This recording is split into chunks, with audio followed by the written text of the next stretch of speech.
Hello， 大家好，我是 Melissa。最近我在便利商店、超级市场看到许多零食和礼盒，就知道农历新年快要到了。祝大家新年快乐！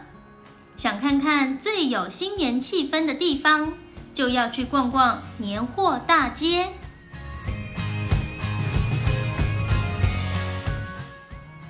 受到疫情影响，现在不能边走边试吃，我们先吃点东西，再开始逛吧。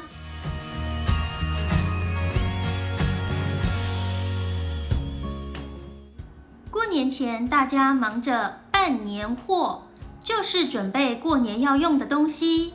除了招待客人的零食以外，还要准备做年菜的食材，例如干香菇、干贝。哇，这些坚果看起来都好好吃哦！我们打算买1斤。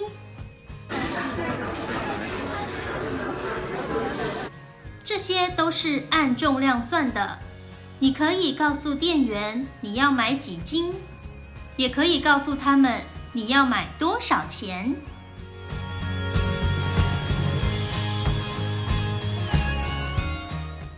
小时候收红包，长大后给红包，每年我都会给爸妈和公婆红包，感谢他们1年来的照顾。在你的国家会庆祝农历新年吗？留言和我们分享吧。Before we finish today's video, let's review the vocabulary.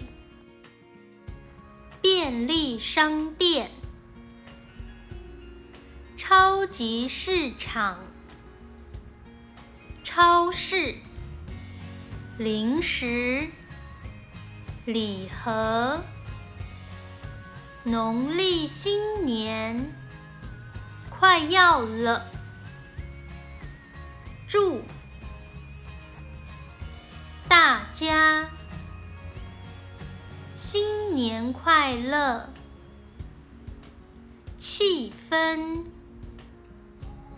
逛街，年货大街，受到影响，疫情，一边一边，边走边试吃，办年货，过年，除了以外还，招待客人，年菜，